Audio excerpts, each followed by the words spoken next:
আবারও একটা বিশ্বকাপের ম্যাচ, আবারও একবার আহমেদাবাদ গ্রাউন্ড এবং রেজাল্ট সেই একই। ভারত আরও একবার হারলো এবং খুব বাজেভাবে হারলো। একদিক থেকে বলতে পারো লজ্জাজনকভাবে হারলো, কারণ ভারত 76 রানে আজকে ম্যাচটা হেরেছে। যেটা হচ্ছে ভারতের সেকেন্ড হাইয়েস্ট, মানে বড় যে মার্জিন, সেই বড় মার্জিনে ভারত কিন্তু ম্যাচ হারলো। এর আগে নিউজিল্যান্ডের কাছে 80 রানে হেরেছিল এবং এটা হচ্ছে টি-20তে ভারতের সেকেন্ড হাইয়েস্ট বড় মার্জিনে ম্যাচ হারলো। এবং হারালো কারা না, পাকিস্তান বলছি, সাউথ আফ্রিকা, যারা গতবারের বিশ্বকাপে ফাইনাল খেলেছিল যে দুটো টিম, সেই টিম তাদের বদলা আজকে নিল। কিন্তু কেন হারলো, ভারতের কোথায় এই ব্যর্থতা, ম্যাচের টার্নিং পয়েন্ট কি, এই সব কিছু নিয়ে ভিডিওতে আলোচনা হবে। অবশ্যই ভিডিওটা তোমরা শেষ পর্যন্ত দেখবে। আর এরকমই ক্রিকেট রিলেটেড নিউজের জন্য চ্যানেলটিকে সাবস্ক্রাইব করে নিও, সঙ্গে আমাদের টেলিগ্রামে যুক্ত হয়ে যেও। 2024 বিশ্বকাপের শুরু থেকে এই প্রথম টি-20 বিশ্বকাপে ভারত কোনো ম্যাচ হারলো এবং ম্যাচটা এমন জায়গায় এসে হারলো যেখানে হারাটা কিন্তু ভারতের উচিত ছিল না। এবং এই ম্যাচ হারা কিন্তু ভারতের সেমিফাইনাল খেলা বন্ধ করে দিতে পারে বা সেমিফাইনালের দরজাও বন্ধ করে দিতে পারে। যেখানে সুপার এইটের 3টে ম্যাচ, তার মধ্যে প্রথম ম্যাচ আজকে জেতা দরকার ছিল, কিন্তু ভারত জিততে ব্যর্থ হলো এবং হারলো এবং সবথেকে সেকেন্ড হাইয়েস্ট মার্জিনে হারলো 76 রানের ব্যবধানে। যে ম্যাচটা ভারতের একসময় শুরুতেই ভারতের মানে উইন পার্সেন্টেজ 99% ছিল, সেই জায়গা থেকে এত বড় রানে হারলো। তো কি ম্যাচের এই টার্নিং পয়েন্ট, সেই সব কিছু নিয়ে ভিডিওতে আলোচনা করব। প্রথমে দিয়ে আসি টস নিয়ে। টসে আজকে ভারত হারে, অবশ্যই লাক খারাপ, টসে ভারতের বরাবরই। এবং ভারতের একটা জিনিস দেখে অবাক হলাম, আজকে কিন্তু ভারতের কোনো টিমের চেঞ্জেস ছিল না। আশা করছিলাম যে অক্ষর প্যাটেল খেলবে, কিন্তু অক্ষর প্যাটেলকে খেলানো হলো না, তার জায়গায় ওয়াশিংটন সুন্দরকে খেলানো হলো, যার কোনো লজিক আমি খুঁজে পাচ্ছি না। কারণ অক্ষর প্যাটেল হচ্ছে ভারতীয় টিমের এখন উপকাপ্তান বা উপক্যাপ্টেন, শুধু তাকেই বসিয়ে দেওয়া হলো। কেননা ট্যাকটিক্যাল চেঞ্জেস বলা হলো সূর্যকুমারের তরফ থেকে, যেখানে ওয়াশিংটন সুন্দরকে খেলিয়ে কী হলো উপকারটা জানি না। তাকে বলে মানে মোটে দুবারই করানো হয়েছে, যে বিশাল কিছু বল করেছে তা নয়, দুবারে 17 রান খেয়েছে 8.5 ইকোনমির সঙ্গে, এবং ব্যাটে তাকে ব্যাট করতে পাঠানো হলো 5 নম্বরে। এইটা কেন করে আমি বুঝতে পারি না। তুমি টেস্টে করো ঠিক আছে, ওডিআইয়ে করো ঠিক আছে, সেখানে মিডিল অর্ডারে উইকেট পড়ে গেলে একটু ধরার দরকার পড়ে, একটু ডিফেন্স করার দরকার পড়ে, বাট এটা টি-20। এখানে আমরা 8টা ব্যাটসম্যান নিয়ে খেলছি, প্রপার 8টা ব্যাটসম্যান নিয়ে। সেই জায়গায় ওয়াশিংটন সুন্দরের 5 নম্বরে আসার কোনো লজিক আমি খুঁজে পাই না। অবশ্যই সেই জায়গায় রিঙ্কু সিংয়ের আসার দরকার ছিল। আমি বলছি না ভারত ম্যাচ জিতে যেত, কিন্তু সেখানে কিন্তু অন্য কিছু হতে পারতো রেজাল্টটা। এটাও আমি বলবো একটা টার্নিং পয়েন্ট। তোমরা আমার সাথে একমত হলে অবশ্যই কিন্তু ভিডিওতে মানে কমেন্টে বলবে। সাউথ আফ্রিকা একসময় 20 রানে 3 উইকেট ছিল, যেখানে তোমার চতুর্থ ওভারেই কিন্তু 3 উইকেট পড়ে গেছিলো, এবং তারপর থেকে আর একটা উইকেট ফেলতে ব্যর্থ হলো ভারত। যেখানে ভারতের বোলিং এত ভালো শুরু করলো বুমরা মিলে বা তোমার গিয়ে আর্শদীপ সিং মিলে, কিন্তু মিডিল অর্ডারে ভারতের বোলিং খুবই বাজে হয়েছে। এবং সেইখানে যে মিডিল অর্ডারে পার্টনারশিপ, একটা হচ্ছে গিয়ে ডেভিল ব্রেভিস এবং তার সঙ্গে গিয়ে হচ্ছে ডেভিড মিলার, এই দুজনের যে 97 রানের পার্টনারশিপ 50 বলে, মানে তাদের মনেই হচ্ছিল না যে তাদের 20 রানে 3টে উইকেট পড়ে গেছে। যেটাই কিন্তু ভারতের ব্যর্থতা আমি বলবো। কারণ ভারত পাওয়ার প্লেতে মাত্র 31 রানই করতে পেরেছে 3 উইকেট হারিয়ে। সেখানে সাউথ আফ্রিকাও কিন্তু 3 উইকেট হারিয়ে ফেলেছিল, কিন্তু তারা তা সত্ত্বেও 41 রান করেছিল।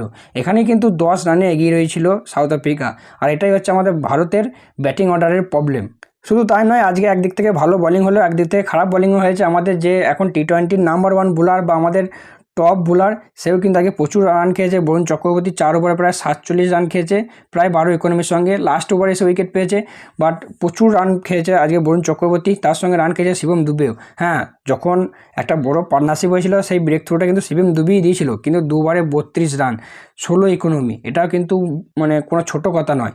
হার্দিক পান্ডিয়া ঠিকঠাক বল করেছিল, 3 ওভারে 25 রানে দিয়েছিল, কিন্তু হার্দিক পান্ডিয়া যখন শেষ ওভার বল করে তখন প্রায় ওই ওভারই 20 রান খেয়েছে। এখানেও আমি বলবো একটা টার্নিং পয়েন্ট। বাকি বোলারদের মধ্যে সবথেকে ভালো বল করেছে বুমরা, 4 ওভার বল করে মাত্র 15 রান দিয়েছে। যেখানে অপোনেন্ট টিম 187 রান করেছে, সেখানে বুমরা মাত্র 15 রান দিয়েছে এবং 3টে মূল্যবান উইকেট।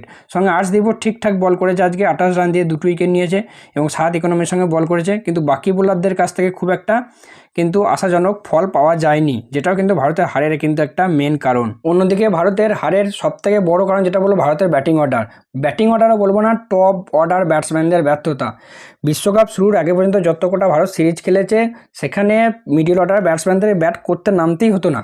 আমি তো মানে একটা ভিডিওতে বলছিলাম যে এই আগের সিরিজগুলোতে যে হার্দিক পান্ডিয়া, তোমার রিঙ্কু সিং, শিবম দুবে, এরা না তোমার ধর্মঘট করে বসে যে আমরা শুধু ফিল্ডিং করছি, ব্যাট পাচ্ছি না। বাট টি-20 বিশ্বকাপে এসে সেই সবথেকে ভালো স্ট্রংগেস্ট লাইন আপটা পুরো ব্যর্থ হচ্ছে প্রত্যেকটা ম্যাচে, প্রথম ম্যাচ থেকে শুরু করে প্রত্যেক ম্যাচে। আজ ঈশান কিষানকে না আমি খুব একটা কিছু বলবো না, কারণ ঈশান কিষান প্রথম 3টে ম্যাচে রান করেছে, চতুর্থ ম্যাচটায় তোমার কপালের জোরে আউট হয়ে গেছে। বাট ঈশান কিষান যে অ্যাপ্রোচ নিয়ে এসেছিলো সেই অ্যাপ্রোচ নিয়েই শুরু করেছিল, বাট ঠিক আছে আউট হয়ে গেছে। এবং ভারতের ব্যাটসম্যানদের আবার একবার স্পিন বোলিংয়ের ক্ষেত্রে বিরুদ্ধে ব্যর্থতা।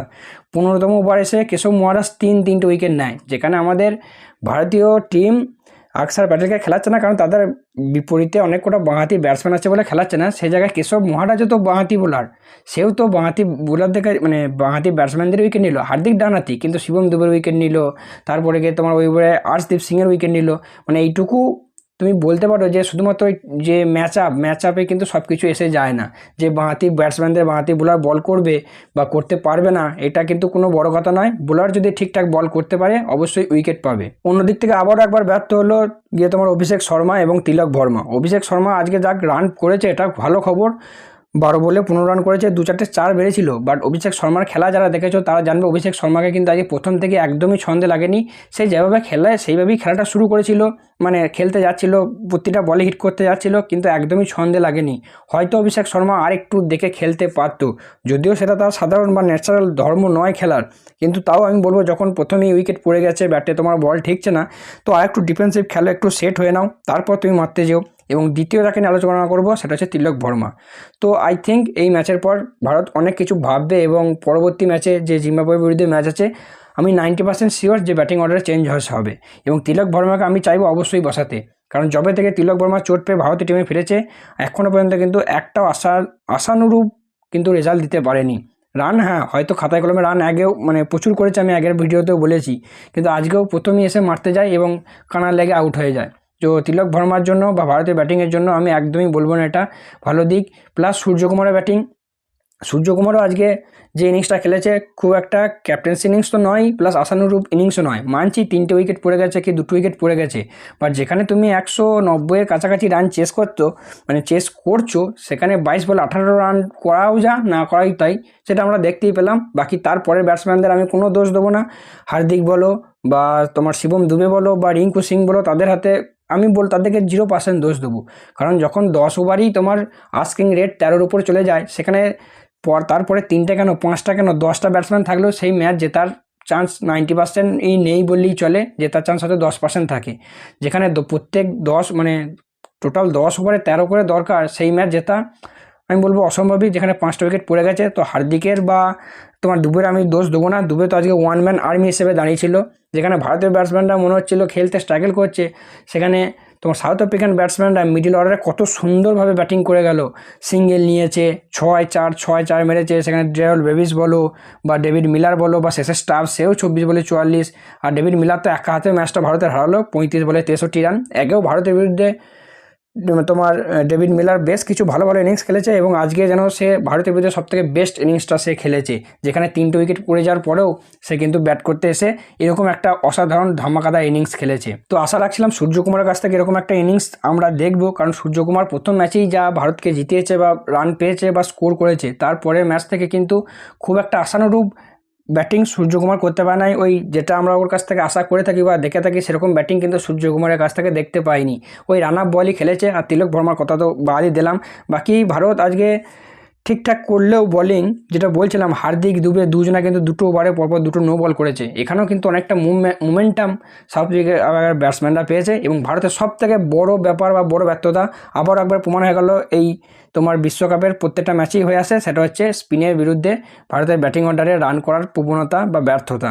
এইটা যদি না ঠিক করতে পারে তবে ভারতের মনে হয় না এবার বিশ্বকাপের সেমিফাইনাল তো অনেক পরে কথা, সেমিফাইনালে খেলারও কোনো সুযোগ আছে বলে। আর ভারত কীভাবে সেমিফাইনালে কোয়ালিফাই করতে পারবে সেই ব্যাপারে কালকে একটা ডিটেলস ভিডিও আলোচনা করব। বাকি তোমাদের কী কারণ মনে হতে পারে এই ম্যাচ হারার, অবশ্যই তোমরা কিন্তু কমেন্ট বক্সে জানিও। সো চলো দেখা হচ্ছে পরবর্তী ভিডিওতে।